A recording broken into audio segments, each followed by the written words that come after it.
Hello? Isabuhay mo ang iyong sermon. At isang araw, siya na ang mauuna pa sa iyo. Amen? Kaya ikaw at ang iyong sambahayan ay maglilingkod sa Diyos. Napakaganda po ng Diyos. At habang ako'y nagbubulay kagabi, o kaninang madaling araw, ipinakita ng Diyos doon ang isa-isa na sinabi niya, my servant, those who wait on me, those who serve me, and those who are chosen, I will bless them in times of trouble. I will be with them. They shall never experience famine in the land because they serve me. Amen? At ang sabi ring patuloy ng Diyos sa kanyang bayan, you will not be termed forsaken anymore. You will not be termed unfruitful anymore. I now declare a new name for you, sabi ng Diyos sa Israel. You will be called Hephzibah, and your land will be called Beulah.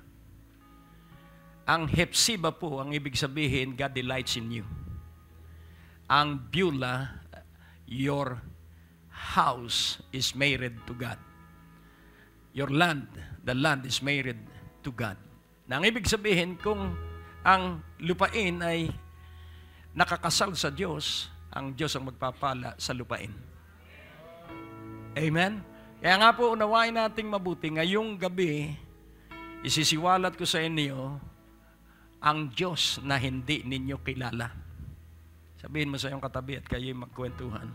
Kilala ko ang Diyos, ba't gano'n naman si pastor? Ipakikilala ko sa inyo ang Diyos na hindi ninyo kilala. Dahil kung kilala mo ang Diyos, wala ka nang lalapitan pang ibang Diyos. Those who are trusting me, those who fear me.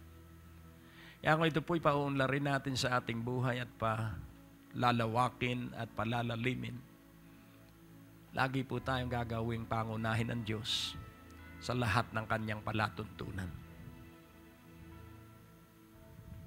Amen? At mararanasan mo ang kanyang kapayapaan. At ito ay walang katulad.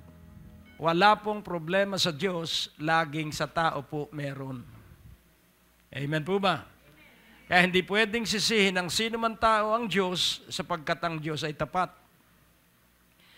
Kaya't anuman ang nangyayari sa buhay ng sino mang tao, ang kanyang susuriin ay hindi ang Diyos, kundi ang kanyang sarili at ang kanyang buhay. Ulitin kong muli, wala pong kahinaan ng Diyos, wala pong kamalian ng Diyos, wala pong kasinungalingan ng Diyos, ang Diyos po ay tapat at totoo. Hallelujah! Kaya nga, kailangang makilala ninyo ang Diyos. Alam kong kilala na, pero kailangang lumalim kayo sa pagpapatuloy ng paglawak ng pagkakilala ng bawat isa sa Diyos. Dahil hindi ho pwede ang pananampalatayang parang basketball, na pagminsan ay nasa baba at pagminsan ay nasa taas at madalas ay nasa baba. Kailangan mawala tayo dun sa ating maling palagay na kailangang maghirap para maging banal. Kailangan mawala ang kariwasaan para makapagpatuloy sa gawain. Kailangan pong mawala yung lahat ng mga kamalian na nagsadlak sa maraming tao sa kalungkutan at kabiguan. Kapag kilala mo ang Diyos po ay hindi namumuhi sa magandang bahay. Ang Diyos po hindi namumuhi sa maraming sasakyan. Ang Diyos po'y galak na galak kapag ang isang anak niya ay nabuhay sang-ayon sa kanyang kagandahang loob. Amen? So hindi po kasalanan ang magkaroon ng yaman. Yan po ang uunahin ko na agad sa inyo, dahil ang Diyos po ay hindi tumatawag para alisin yung mga bagay sa isang buhay. Kusa pong malalaglag yung mga bagay na dapat mawala Pero yun po ay sa pamamaraan at sa panahon ng Diyos. Hindi natin pwedeng sabihin sa tao ang mga bagay sa halip basta ipakilala natin ang Diyos at ang Diyos kapag kinilala ng isang tao, bahala na sa kanya ang Diyos. Amen? Kaya ngayon pong gabi, nais kong inyong maunawaan, kapag ikaw po ay natuto sa pagkilala sa Diyos, mawawala na ang isang relasyon na nakaugnay lamang ay sa kailangan. Kailangan magtagumpay tayo sa need-centered life at lumipat tayo sa God-centered life. Amen? Kailangan tayo po'y nakatuon lagi ay sa Diyos. At laging tatandaan po natin, as you draw near to God, God shall draw near to you.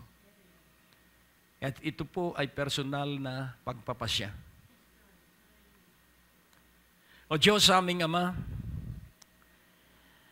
Ika'y nagagalak at natutuwa kapag ipinakilala ka sa tamang pagpapakilala sapagkat ang mga salita mo ang pagkakakilanlan sa iyo.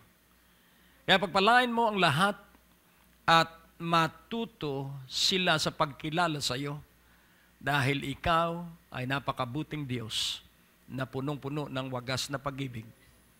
Kaya't ito kami, nais naming maranasan ang walang hanggang iyong pagmamahal. Maluwalhati ang banal at dakila mong pangalan sa makapangyarihang pangalan ni Jesucristong aming Panginoon. Laging tandaan po natin, ang Diyos walang iniisip kundi pawang kabutihan ng kanyang nilikha. Kaya kailangang alam mo ang balak ng Diyos sapagkat ang panalangin, ang bisa ng panalangin ay sang-ayon sa iyong pagkatuto sa balak ng Diyos. At kailangan ding ating alamin na marami tayong matutuklasan sa ating pagpapatuloy sa pagkilala sa Diyos. Kaya't ang Diyos ay Diyos ng mga tipan. God is God of covenants. May old and new covenants. Kaya nga yung communion na ating ginagawa, ito ang bagong tipan na nasa aking dugo. Kaya ang new covenant ay ang blood covenant at ang blood covenant ang pinakamataas sa lahat ng covenants. Kaya ngayong sandaling ito, ang mensahe ay ganito ang titulong aking isinulat. What and who God is. Ano at sino ang Diyos. Kailangang makilala mo at maabot mo ang katugunan sa ano at sa sino. Ano ang Diyos at sino ang Diyos?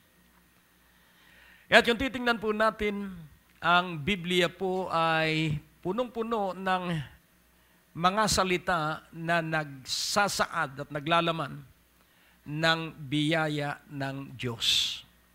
Kaya nais kong inyong makilala ang Diyos sa personal na pagkakilala na sang-ayon sa katotohanan. At ulitin ko ang sinabi ko kanina, kapag hindi nararanasan ng isang Kristiyano ang kabutihan ng Diyos, walang problema sa Diyos. Hello? Kung ang iyong gripo na nakakonekta sa main line ng Maynilad o Manila Water ay walang tubig na dumarating, pwedeng iyong masiyasat kung may tubig na isinusupply ang Maynilad. Pero laging pansinin po natin na ang pagpapala ay may katiyakan sapagkat humingi ka, sabi ng Panginoon, at ikaw ay tatanggap. Humanap ka at ikaw ay makasusumpong. Wala pong gray area at wala pong neutral ground. Kumato ka at ikaw ay pagbubuksan. Yan nais kong inyong makilala ang Diyos. Alam kong kilala na ninyo, pero kailangang maunawaan ninyo ang Diyos. So doon sa katanungan, what God is, siya po ang may lalang at may likha ng lahat ng kanyang nilikha. At ang buhay sa ibabaw ng lupa ay sa pamamagitan lamang ng pananalig. If Jesus is the author and finisher of faith, Abraham is the father of faith. Kaya nga ating unawaing mabuti, pag sinabing father of faith, ang Diyos po ay Diyos Ama, Anak at Banal na Espiritu. Ngunit unawain po natin kapag ama ng pananalig, ang ibig sabihin siya ay may mga anak na nabubuhay din sa pananalig. Subalit ang nagsimula at magtatapos ng pananalig ay si Jesucristo. Kaya mas mataas yung author and yung finisher. Tama po ba? Sapagkat yung Father ay recipient lamang nung pinamunuan at tatapusin ng Panginoong Jesucristo. Kaya ang ating pag-unlad ay batay kung paano mo kilala ang Diyos. Ang taong ang pagkilala sa Diyos, ang Diyos ay istrikto, kaya siya rin ay magiging istrikto sa kanyang kapwa-tao. Bakit? Sapagkat yun ang kanyang pagkakilala sa Diyos. Kapag ang tao ay kinilala ang Diyos na maliit lang na Diyos at hindi kaya siyang tustusan doon sa malaki niyang kailangan, yung Diyos na kanyang kinilalang maliit ay hindi makagagawa ng kapangyarihan niya ng pagka-Diyos. Kaya ang iyong pagunlad at ang hindi mo pagunlad ay batay sa pagkakilala mo sa Diyos. If you believe that God is small, then your small God can do small. If you believe that God is weak, then your weak God will not help you in any way. Pero ako, kilala ko ang Diyos na siya ang makapangyarihang Diyos. Hallelujah! Siya ang kataas-taasang Diyos na may lalang at likha ng langit at lupa at lahat ng naruroon. Kaya kailangang makilala mo ang Diyos ngayong gabi sa isang pagkakilala na ayon sa katotohanan, sapagkat ang buhay ay hindi hanggang lupa dahil ikaw at ako ay naglalakbay lamang sa ibabaw ng lupa at pansamantala lang ang ating buhay at napakaiksi. Ang 120 taon ay maiksing buhay. I tell you, hindi po yan mahaba. Maiksi po yan. Pero laging tatandaan po natin, ang buhay natin ay day after day. Bigyan mo kami ng aming kakanin sa araw-araw. Huwag kang tumingin sa hinaharap, bagamat kailangang pangarapin natin ang ating kinabukasan, pero kailangan mabuhay tayo bawat araw. Dahil ang pagdating natin sa ating hinaharap ay ang ating pagtatagumpay sa bawat araw. Sabihin mo, bawat araw. Purihin ng Panginoon. Kaya pansinin po natin, hindi natin tiyak kung tayo magigising pa kinabukasan. Hindi natin hawak ang ating buhay, ang may hawak ay ang Diyos. Oh, purihin ng Panginoon. So kapag ang tao ay natulog at hindi na nagising, wala na siyang alam. Pero kapag tayo'y natulog at nagising, magdiwang tayo at magpuri sapagkat inalagaan tayo ng Diyos sa ating pagtulog. Kaya nga kung ang iyong puso't isip ay nakatuon sa Diyos, hindi sa mga bagay ng daigdig, hayaan mong ang Diyos ang mamahala doon sa iyong kailangan sapagkat siya na nagpahayag. Natutustusan ko ang lahat ng iyong pangangailangan. Kaya kailangang makilala mo ang Diyos. What and who God is. Ano at sino ang Diyos. So again, ang Diyos ay Diyos ng tipan. God is God of covenants. At ang Diyos ay Espiritu at hindi nakikita. Kaya napakaliwanag po na ang Diyos ay hindi nakikita. Kaya kapag sinabi ng tao na siya ang Diyos, sinungaling yung taong yun dahil ang Diyos ay hindi nakikita.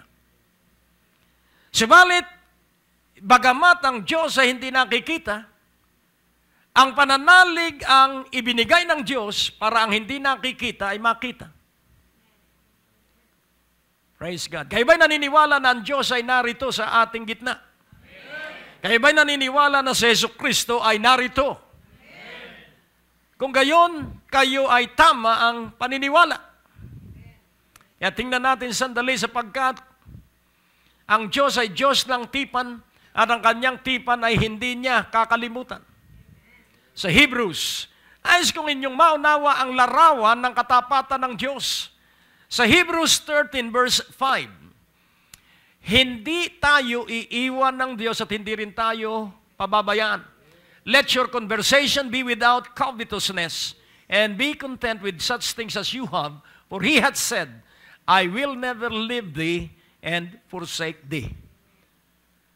Kaya dito po sa kanyang pangako, ano ang kanyang pangako?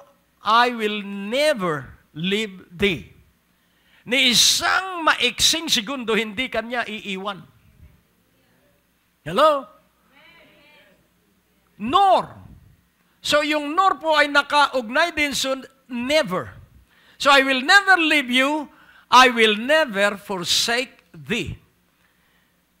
Ano ang forsake? Hindi kita pababayaan. Hindi kita iiwan, hindi kita pababayaan. Kahit na mahal tayo ng ating magulang. Kapag tayo ay tulog na at tulog na rin ang ating magulang, hindi na tayo mababantayan. Hello? Hindi naman tayo pababayaan pero kailangan din nilang makatulog. Subalit ang Diyos ay hindi natutulog, na hindi inaantok. Ang Diyos ay walang siesta habit, na katulad ng tao. Pag minsan ng gwardiya, nakakatulog. Habang siya ay nagbabantay. Bakit? Sapagkat siya ay tao. Pero ang Diyos, hindi natutulog. Makatulog ka man, ang Diyos ay ikay binabantayan. Kaya kailangang makilala mo ang Diyos at paniwalaan mo na ang Diyos ay buhay at kasama mo. Kaya siya ay kinakalaban ng dyablo dahil siya ay buhay. Si Jesucristo ay buhay. Amen. Kaya may pag-uusig dahil ang isang hindi buhay, hindi nauusigin. Pero ang buhay, inuusig. So let your conversation be without covetousness. Yun pong conversation, kung kukunin natin ang root word, converse. Ang ibig sabihin ay yung nakasanayan, yung nakabihasnan, yung laging kanyang ginagawa sa araw-araw niyang buhay.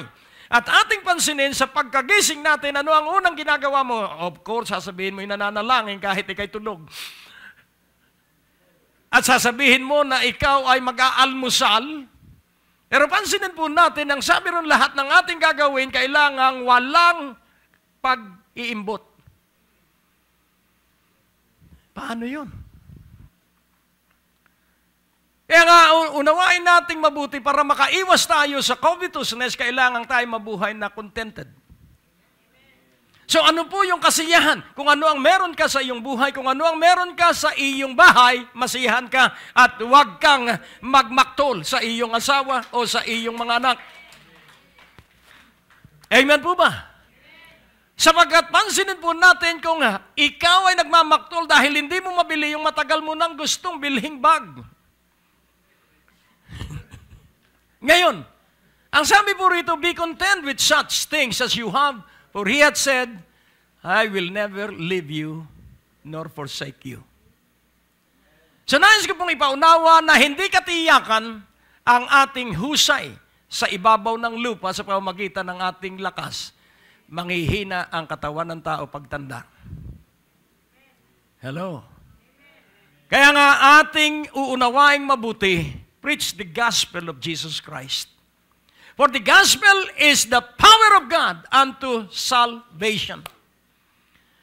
Pero in reality, the gospel means good tidings of, glad tidings of good things. Nakatutuwang mga kapahayagan ng magaganda at mabubuting mga bagay. Kaya nga, kakaiba ang pag-ibig ng isang tao sa Diyos.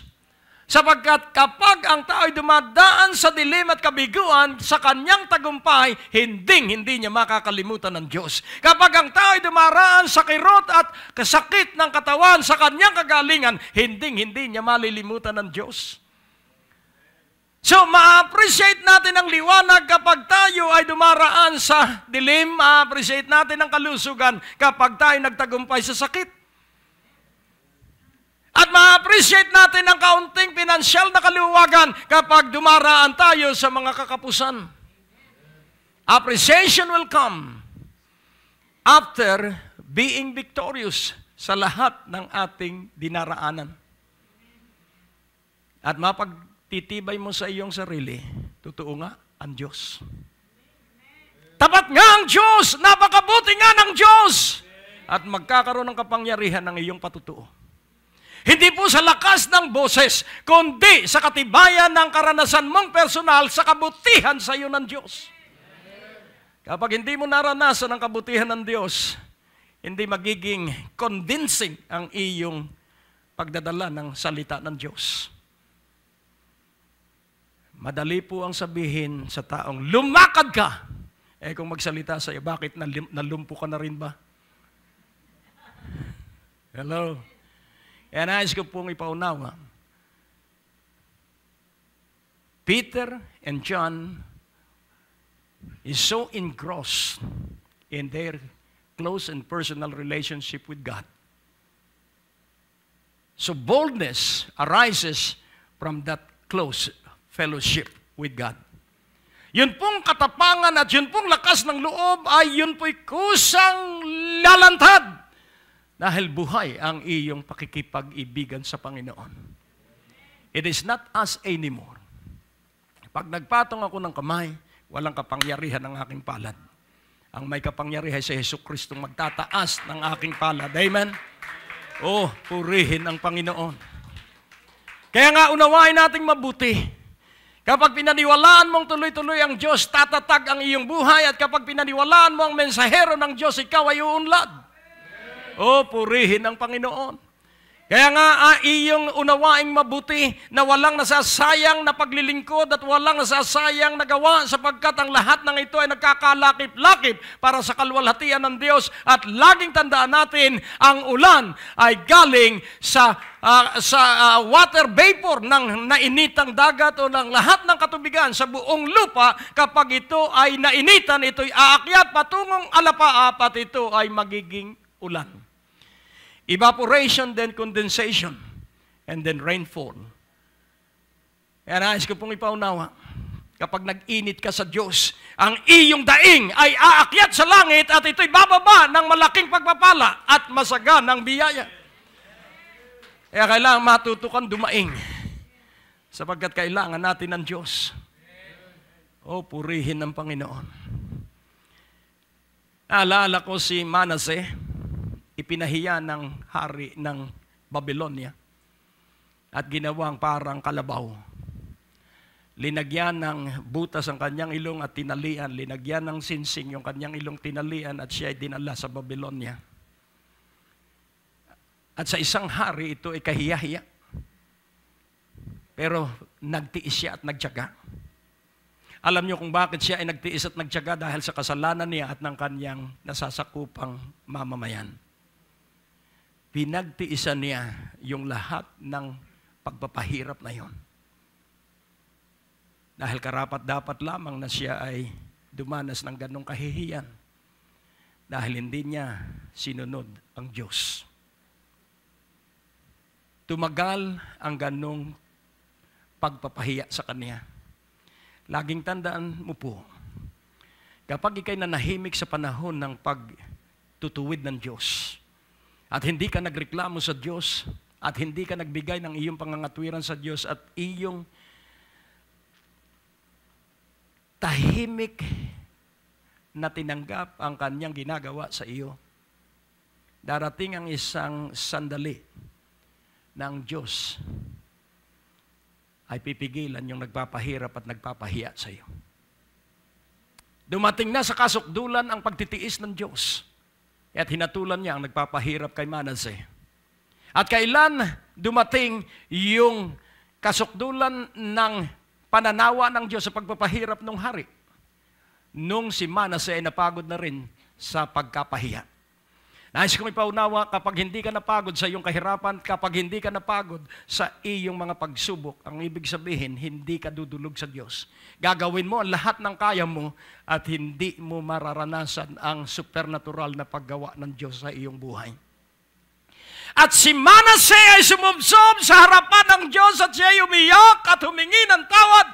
At ang Diyos ay nakinig sa kanyang panalangin sapagkat siya ay may pangako na aalisin ko ang mga Diyos-Diyosan sa matataas na lugar at aayusin ko ang bansang aking pinamumunuan.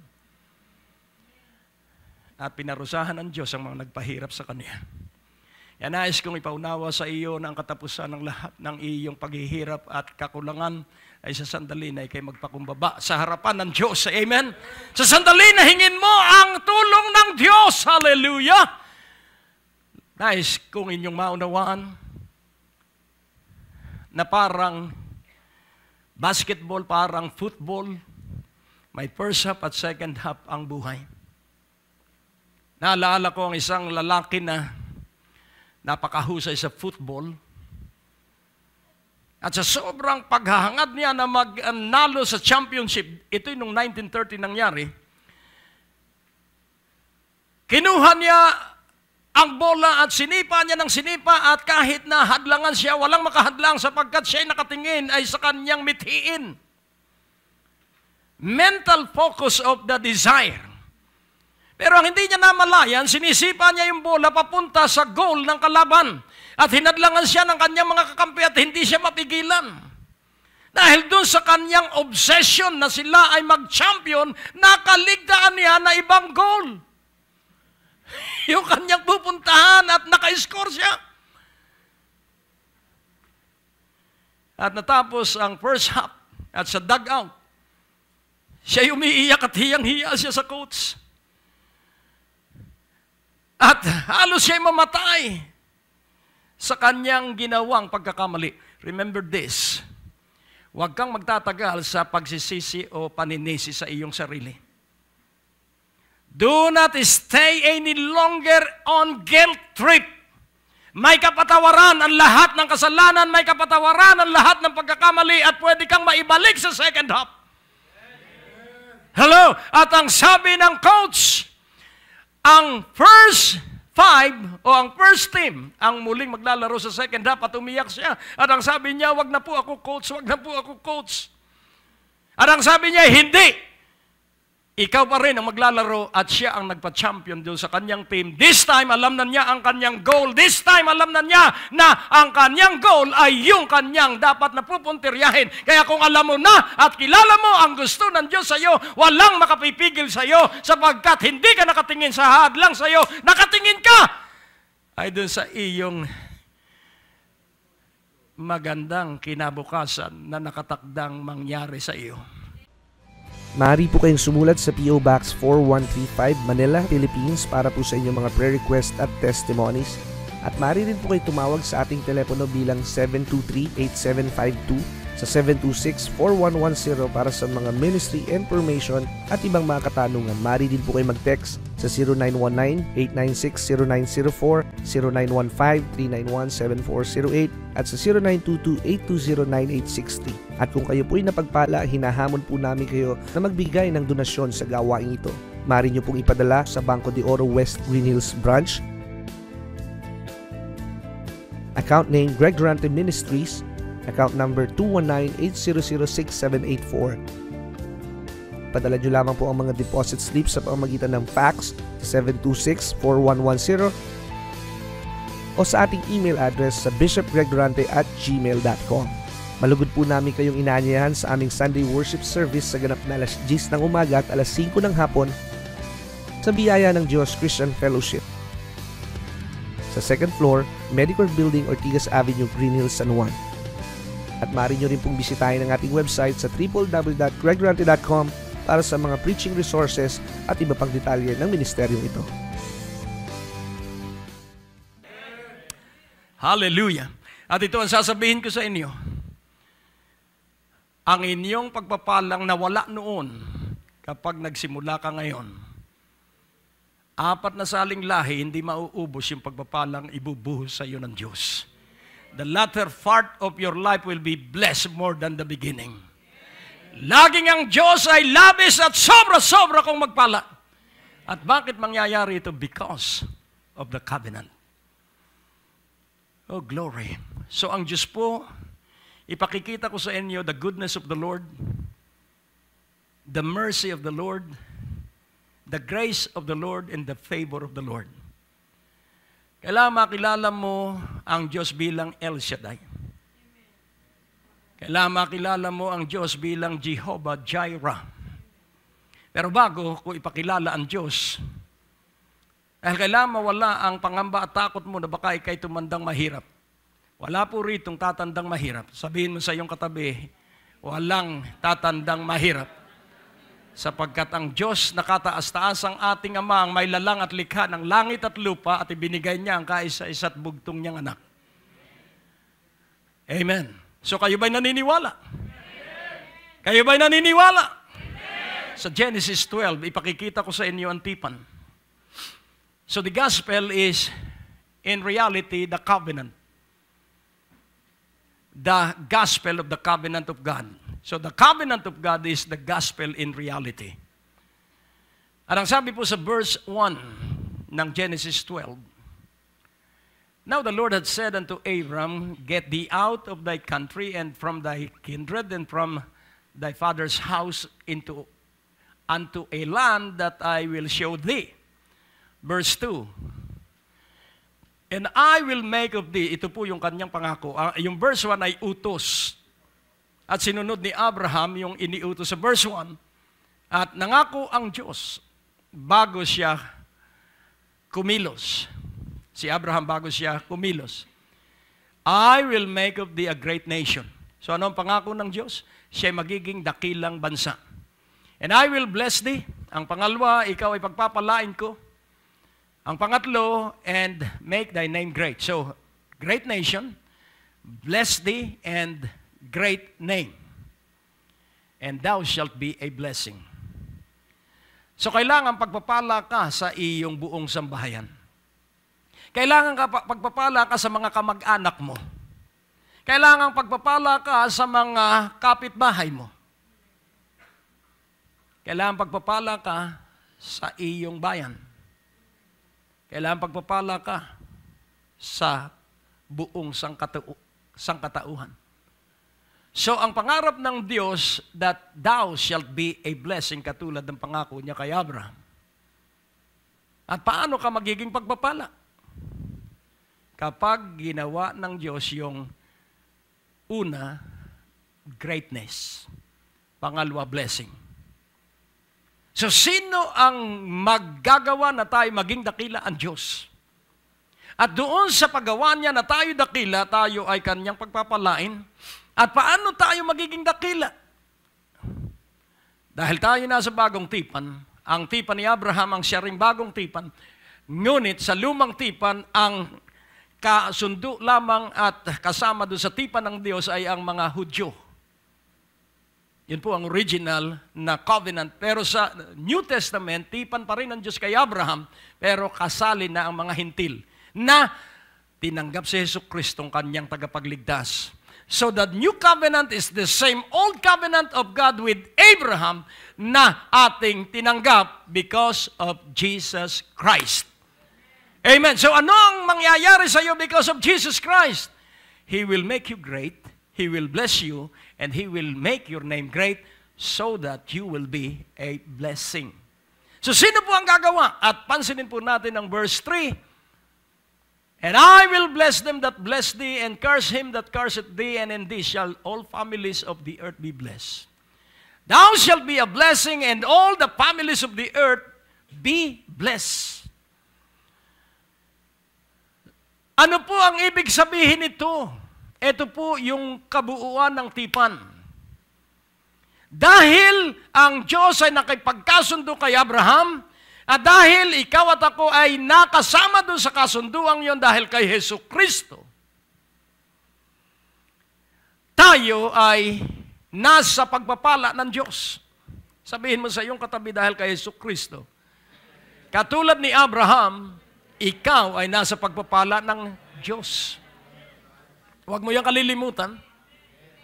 Dahil ang tipan ay pag-aalay, ating pansinin, pag-aalay ni Abraham ng isang hayop na walang kapintasan na kanyang hiniwa sa dalawa. So, yun pong blood covenant sa lumang tipan ay ang dugo ng hayop.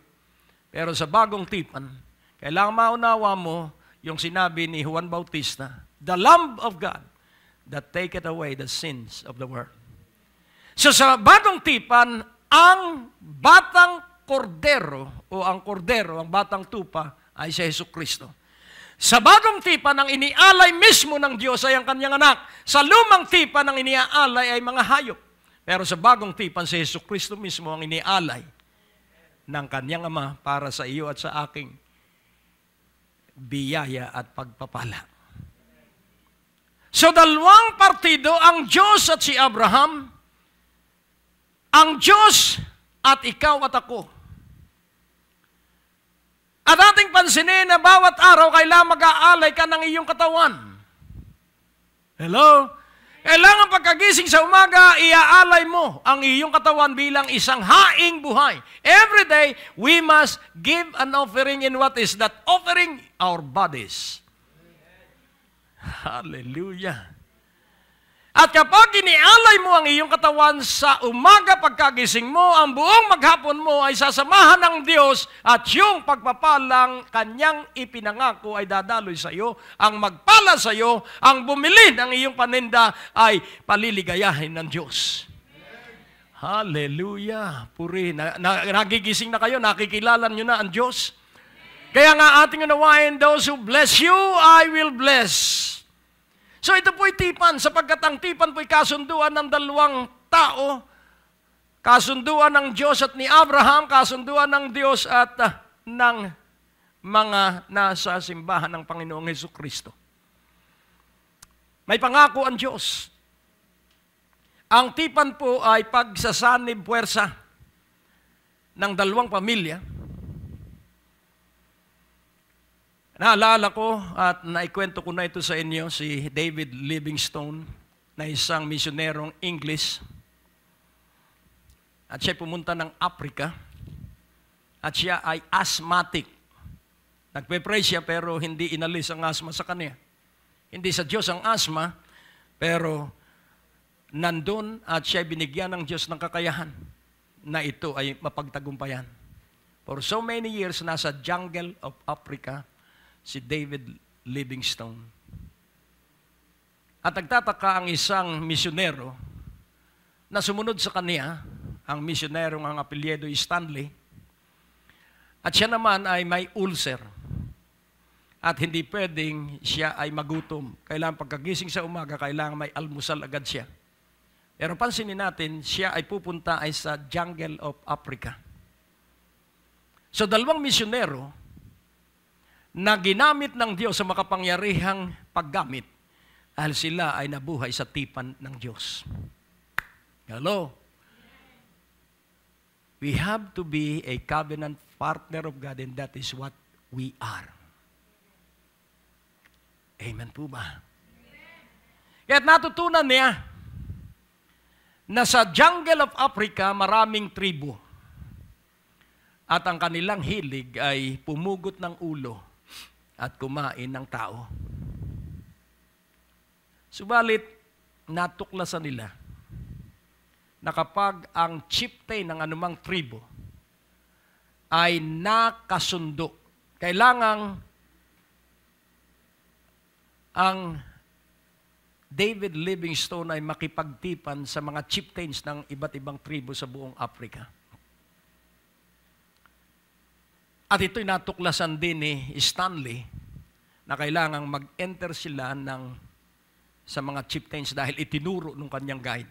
Kailangang ikaw ay makipagkasundo. At ang kasunduan ay sa pamamagitan ng dugo. Hihiwain katulad nung ating naalaala sa ating kasaysayan ng ating mga bayani. At yung dalawang hiniwang pulso ay pagtatagpuin at ang tawag do'y blood covenant. At ang blood covenant Kung saan malakas ang isang partido at mahina ang isang partido, tutulungan siya doon sa kanyang kahinaan. At kailangan. So, nagtagumpay siya for so many years si David Livingstone. At itong si Stanley ay natututo pa lang sa panimula ng kanyang misyon.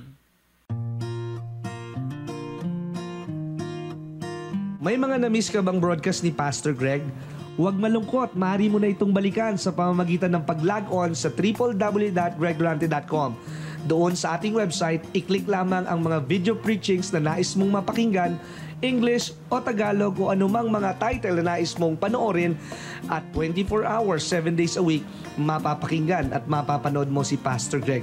Naniniwala kami na sa pakikinig ng salita ng Diyos, nandoon ang paglago at pag-unlad ng inyong mga buhay at mararanasan ninyo ang biyaya ng ating Panginoon.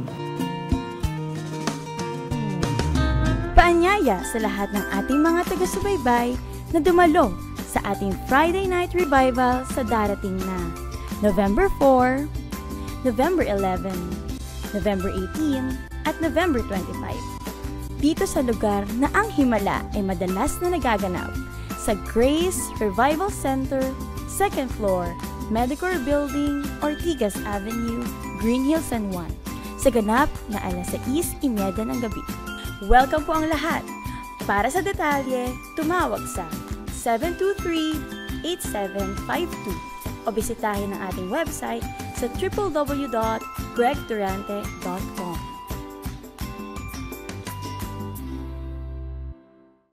At kayong sumusubaybay sa Bible Study on the Air, ito ay nagpapatuloy sa iba't ibang himpilan ng telebisyon at ang layunin ay maabot ang lahat ng Pilipino sa lahat ng dako ng Pilipinas at sa buong daigdig. Ang ating mga OFW ay kailangan ng mabuting salita ng Diyos at mabuting balita. At ito ay naisasagawa ko namin dahil sa mga tapat na partners na nagkakaloob ng halaga ng salapi para ito ay maisagawa at maipagpatuloy. At nalalaman ninyo na napakarami nating oras sa telebisyon at mga oras natin sa radyo at maging sa YouTube at maging sa ating www.greggdurante.com. Dadalangin ako na kayo ay makapagkaloob at makapagbigay. At tandaan mo ito, ang iyong hangaring makapagbigay ay galing sa Diyos. God has given you His pleasure. So, kapag ang kasiyahan ng Diyos ang iyong inatupag, ikaw po ang malulula sa malalaking pagpapalang darating sa iyong buhay, bahay at pamilya. Hindi maghihirap ang iyong mga apo. Sa pangalan ni Jesus, lahat ng nagpasya, ito'y galing sa iyo. Ang kapasya ay galing sa iyo, kaya't maganap at maisagawa nila ang pagkakaloob. Ngayon din, at mabilis na ngayon din ay sila ay pagpalain mo ng isang pagpapalang hindi pa nila nararanasan sa kanilang buhay. Mangyari ito para sa kasiyahan at kaluwalhatian mo, Ama, sa pangalan ni Jesus. Amen. At ang sabi ng kanyang guide na nagtapos, Aprikano rin siya pero nagtapos siya sa paaralang English. Ang sabi niya, alam mo, para matuwa sa iyo ang chieftain dahil doon sa kanilang blood covenant, binigyan siya ng, alam mo ang binigay sa kanya? Sibat. At ang sabi niya, anong gagawin ko dito sa sibat? At yung sibat ay merong silver lining. At ang sabi niya, hindi ko alam kung ano ang halaga nito. At ang sabi ng kanyang guide, alam mo ba yung sibat na yan? Pag hawak mo yan, saan ka mang pumunta sa kanyang nasasakupan, bibigyan ka ng pagkain. Sapagkat ikay kaibigan ng kanilang hari. Hello. Hello, this is true story. Pero, bago mo matanggap yung sibat na yon, kailangang ibigay mo yung pinakamahalaga sa iyo. At ang sabi niya, ano ang pinakamahalaga sa akin? Di ba ikay may alagang kambing? Meron siyang isang kambing na alaga. Sapagkat ginagatasan niya tuwing umaga dahil yun ang kanyang pangalis ng hapdi ng kanyang ulcerated stomach. At ang sabi niya, paano yan? Magugutom ako. Dahil yan lang ang pag-asa ko para hindi humapdi ang aking sikmura, yung gatas nitong aking kambing. So kung gayon, yan ang mahalaga sa'yo. Ialay mo doon sa chieftain. Paano ako? Basta ialay mo. Sasakit ang aking sikmura. Ialay mo. At ibinigay niya sa chieftain yung, at ang sabi niya, Chief, ito po ang pinakamahalaga kong pag-aari. Iniaalay ko po sa iyo. At tuwan-tuwa ang chief at binigyan siya ng sibat. Sabi niya, wala akong gatas. Aanin ko itong sibat. At ang sabi niya, lahat ng kambing sa kanyang nasasakupan ay pwede mong kunan ng gatas basta hawak mo ang sibat. Hello? Amen. Ganyan po ang covenant. Amen. Yung kapangyarihan ng Diyos, yung kabutihan ng Diyos ay dadaloy sa iyo. Kaya ang magpala sa iyo ay pagpapalain ng Diyos. Ang sumumpa sa iyo, susumpain ng Diyos. Purihin ng Panginoon. Kaya kung maunawaan mo ito, ikaw po ay lalakad na walang takot sa anumang mga bagay sapagkat ang Diyos natin, He will never leave you. He will never forsake you. Hindi Kanya iiwan. At hindi Kanya tatalikdan. At hindi Kanya ipababayaan. Kung ano ang kailangan mo, tutustusan ka ng Diyos. Amen po ba? Kaya nga, unawain natin, if Jesus is the author and the finisher of faith, and Abraham is the father of faiths, then what are we? So we are the generation of faith, and we are faithful to God because of our father Abraham. So nabubuhay tayo sa pananalig. Amen. So ngayon, paano nakilala ni Abraham ang Diyos? Di po ba siya ay tumanda na at baog si Sarah ang kanyang asawa? Wag na wag mong uunahan ang Diyos. Please. Para makaiwas sa kabiguan at kaguluhan, wag na wag mong uunahan ang Diyos. Kaya ang sabi ng Biblia, for those who wait upon the Lord. Maaaring maganda ang iyong intensyon at layunin, pero hintayin mo yung takda ng Diyos. Dahil kung hindi, maraming kapanglawan at maraming mga kabiguan tayong mararanasan. But for those who wait upon the Lord shall mount up with wings like that of eagle. Amen? Hintayin mo lang ang Diyos sa takda niya. Yun pong asking at yun pong seeking at yung knocking ay meron pong space of time o span of time. Hindi po yun all at the same time ay mangyayari sa atin. Ang una muna ay paghingi at paghanap.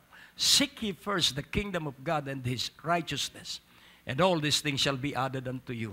Wala sanang problema sa ibabaw ng lupa kung hindi pinakialaman ni Sarah.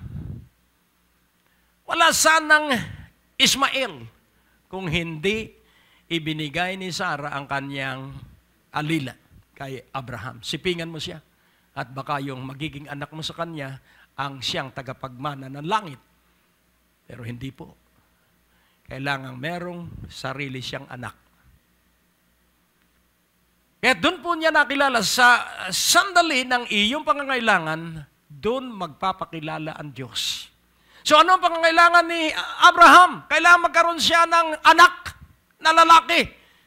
So ano ang kailangan niya? Kailangang makinig siya ng mahusay sa boses ng Diyos. At ang sabi ng Diyos, isang araw, nung 28 anyos na si Isaac, pumunta ka sa Moriah. At ikay maghandog ng alay. Huwag kang magdadala ng hayop. Kayong mag-ama ang pumunta roon. So pansinin po natin, ang Diyos po, ikaw at ako ay kaniyang gustong pagpalain. Kaya nga ibinigay niya sa atin ang kaisa-isa't bugtong niyang anak na si Jesus para tayo maging masunurin sa Kanya. At doon sa bundok, doon nagpakilala ang Diyos. Kailan dumating ang revelation of God? Nung siya'y sumunod. So revelation follows obedience. Amen po ba? Nung ang Diyos ay magpabigay ng kapahayagan kay Abraham, nung siya ay nakapag-alay. Kaya laging tatandaan mo, pag-aalay muna, pagkakaloob muna bago revelation.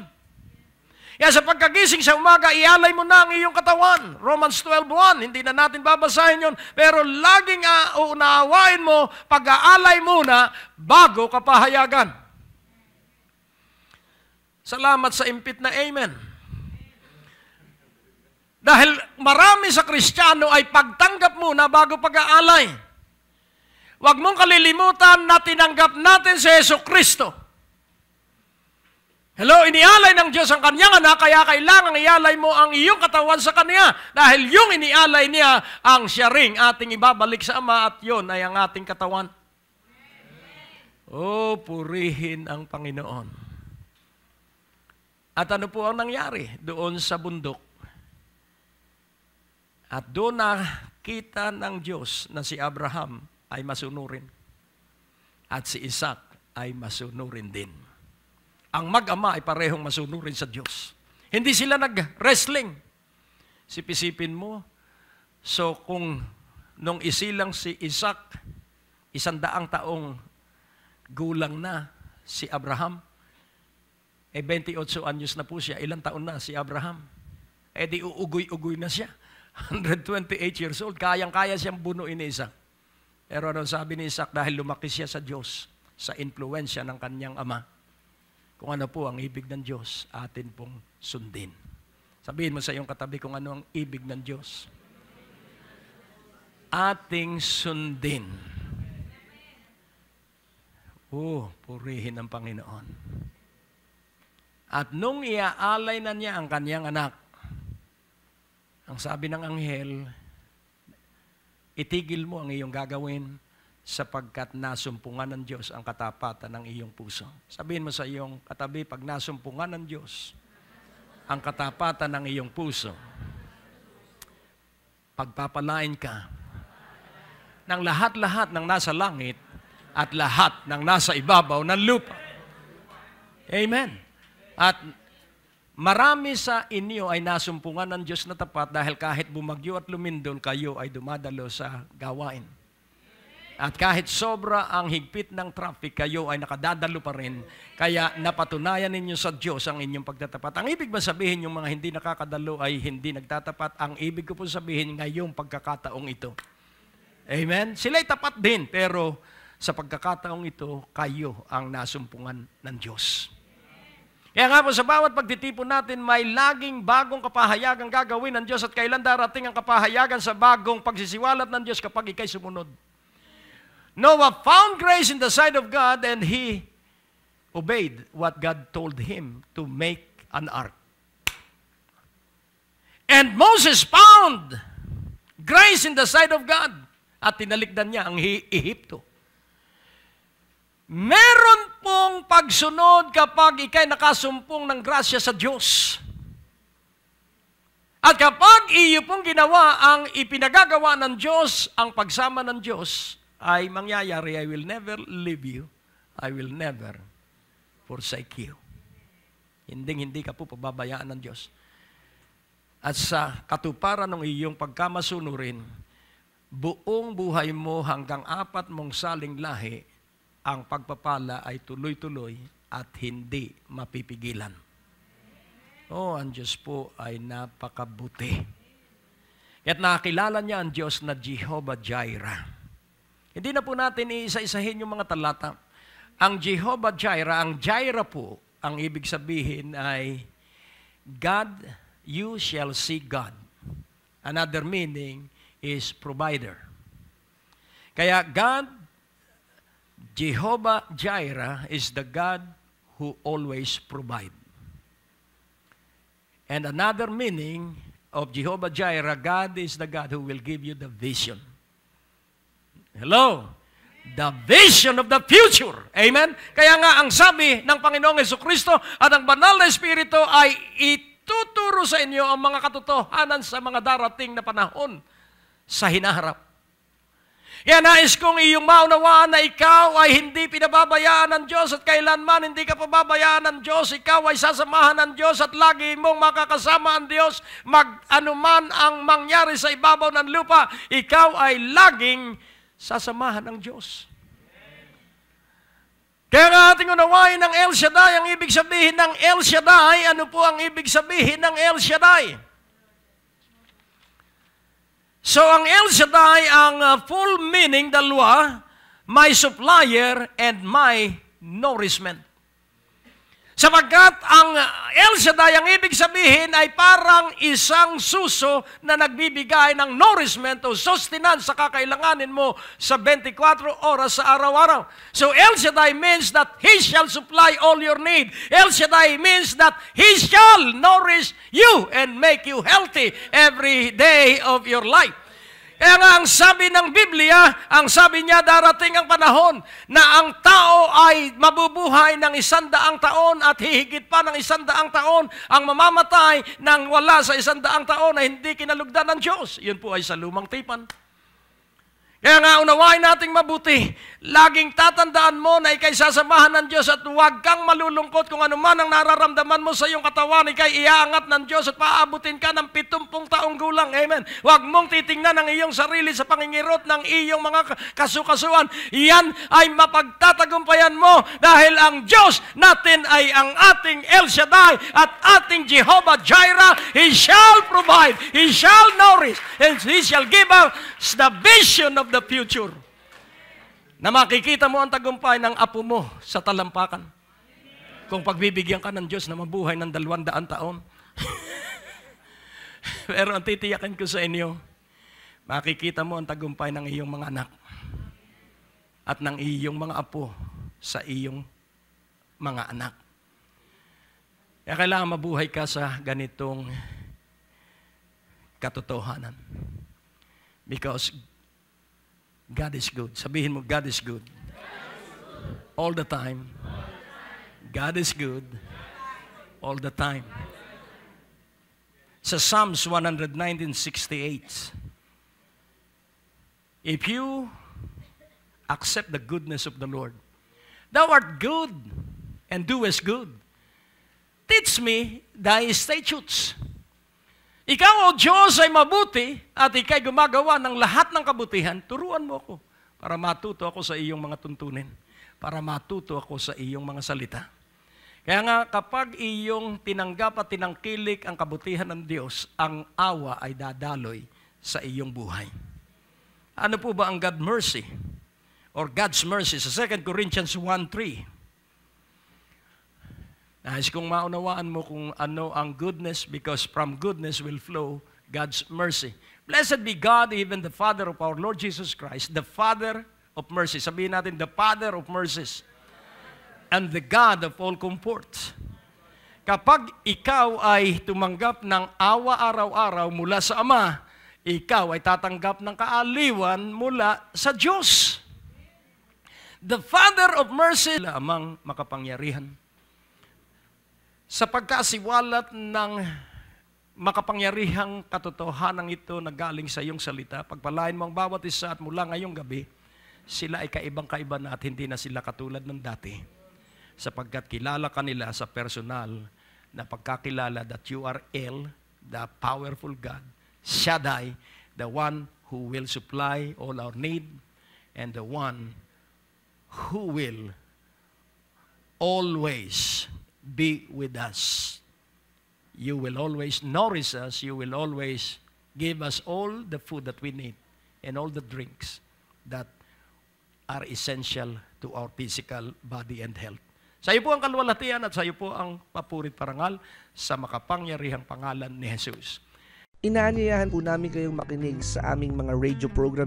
Kung kayo po ay nasa inyong mga tahanan, nasa trapiko, naglalakbay, ito po'y makakatulong sa inyong pagpapalago at pagpapaunlad ng inyong spiritual na pananampalataya, Lunes hanggang Biyernes sa DWAD 1098 kHz AM band sa ganap na alas 6:30 ng umaga at alas 10 ng gabi. Asahan po natin na sa ating pakinig, lalago at uunlad ang ating pananalig at pagsampalataya sa ating Panginoong Hesus.